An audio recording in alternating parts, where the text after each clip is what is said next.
it's Sarah. Welcome back to my channel. So today you're in my kitchen, my lovely kitchen, full of stuff, and I will be making a granola recipe that I'm always posting pictures of, and I've gotten so many questions about how to make this and everything else, so I'm going to make it for you on camera. I'm going to go through all of the ingredients. I will post the recipe below if you want me to, but I will definitely be posting the macros. So here we go. So first of all, let me pan the camera down. Hey. So I'm going to be working out here, but I'm going to be narrating. So first of all, you want to start your oven, preheat it for 350 degrees, and I already have everything, as you can see, all kind of like a little cooking show, so that's great. I'm going to put up my hair so I don't get anything in my nice granola because I want to follow all the health codes of my kitchen. So we are going to be making that granola today. My sister-in-law actually showed me an awesome trick to dealing with parchment paper. Shout out to Laurel, you are the best. And you just kind of crumple it, put it back in. So you can fold it and your stuff doesn't get all crazy and this just doesn't like pop out. So we prepared this. This is a 13 by 9 pan. Usually like I make brownies or stuff in here, but today we're getting a little healthier. There's that. I'm going to put that aside, and I have a gigantic mixing bowl. Awesome. So, without further ado, let's get going. So the first ingredient that I add is 2.5 cups of instant oats. I will show them to you now. I got these at Aldi. It's just the instant rolled oats. It's the quick 1-minute ones. Those are just easier to work with in my case. So next I have a 1/2 cup of chia seeds in here. I have a 1/4 cup of dried cranberries here. And I have a 1/4 cup of pumpkin seeds. They're shelled and they're raw. I want you guys to see them. They are also called pepitas in this state. Some people call these like shelled pumpkin seeds, but I've also seen them marketed as pepitas. So that's what they look like. They're raw. They don't have the shells or anything, so I just wanted to point that out to you. And we're just going to add those all in. Usually I buy them in bulk from Big Y, like this. Pepitas are harder to find just because everybody just sells pumpkin seeds or roasted or anything. These are raw. Because I didn't want them salted or anything, and no added sugar or salt. And then I do the same with the chia seeds. I'm almost out. I should have just threw them all in here. But they're kind of the same deal. Buy them in bulk. And yeah, I get them at my local Big Y. Aldi does have chia seeds. I'll probably try to get them there next time. But this is just what I had in my closet here. So yeah, so we're going to mix these. And then I have 1/2 cup of peanut butter. And I want to point this out to you. This peanut butter is pretty important. I usually buy all natural peanut butter and everything else for this purpose. But this is the natural creamy peanut butter spread, and it just is kind of, it's just like general run-of-the-mill peanut butter. However, I used the one that was like really, like the all-natural oily, the separation one, and the texture of these didn't come out well. It was more like granola. So you can still use like the all-natural peanut butter, but just be aware of the texture. The texture of this particular one, it's just the creamy regular peanut butter, as you can see. Like Jif or Skippy or something like that. It's just all these equivalent to that. But the texture of this peanut butter is definitely what keeps it together. Yeah, so just wanted to point that out to you because that's something very important that I realized when I was playing around with this. I found this recipe kind of for granola. I had a friend give me a granola recipe, and I kind of messed around with that for a little bit to see. I wanted granola bars, just easy to take, easy to cut up, and easy to like put peanut butter and fruit on. So that's what I was working towards with this recipe, and again, I'll post that below. So next I have a 1/4 cup of pumpkin, and it's unsweetened pumpkin. It's not pumpkin pie mixed pumpkin, it's just the regular old pumpkin. I suppose you could use, the yellow, the squash too, because they also sell squash instead of pumpkin.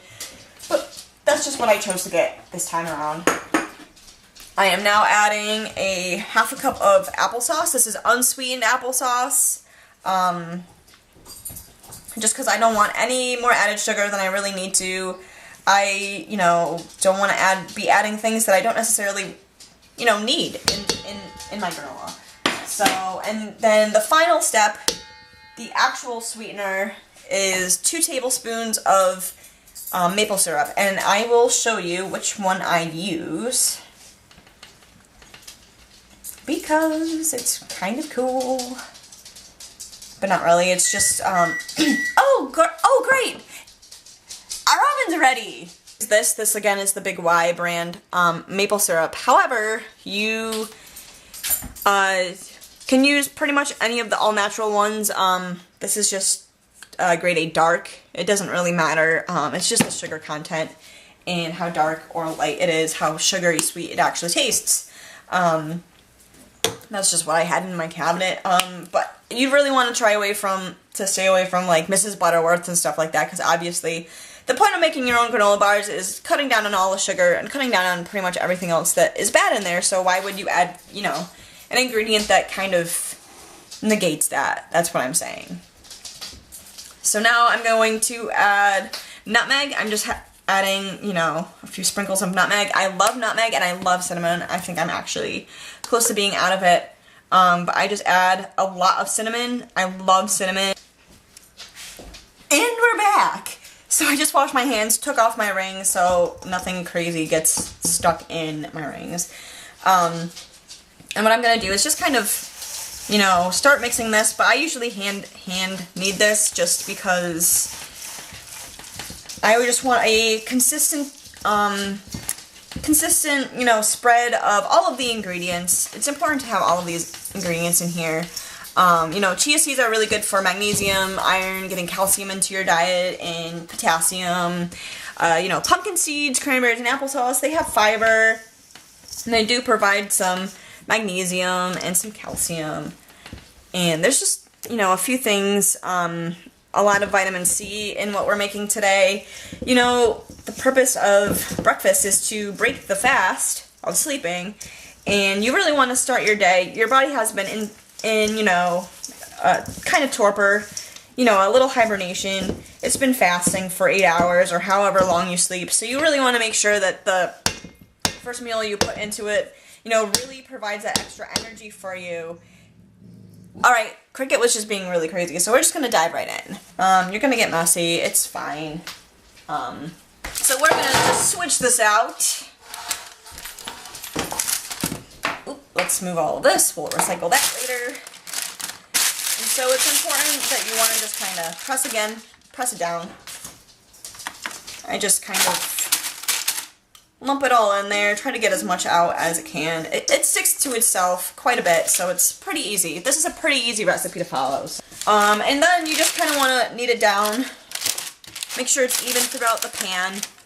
And you can always add different things. I did cut down on the maple syrup for a while, and then subbed it with brown sugar, but it just kind of made it a different texture and made it more of a granola texture. So I've gotten it all smushed down and pretty even. You want to make sure it's pretty even because then it won't cook evenly. Yeah, so you just pop this in the oven. I put it in for 20 minutes, but depending on your oven, if it runs hotter or whatever. I just usually check it at about 15, and then I let it go to about 18, then I take it out. Very specific, I know.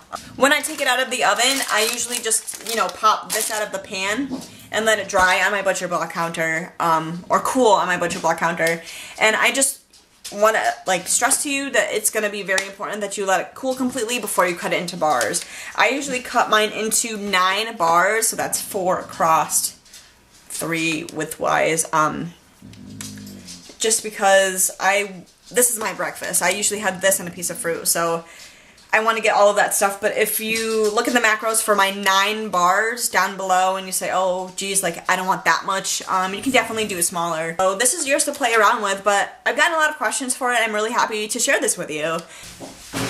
So if you like what you see, like, comment, and subscribe if you want more recipes for healthy food, or if you want some more exercise videos. I'm recording a few exercise videos today and tomorrow.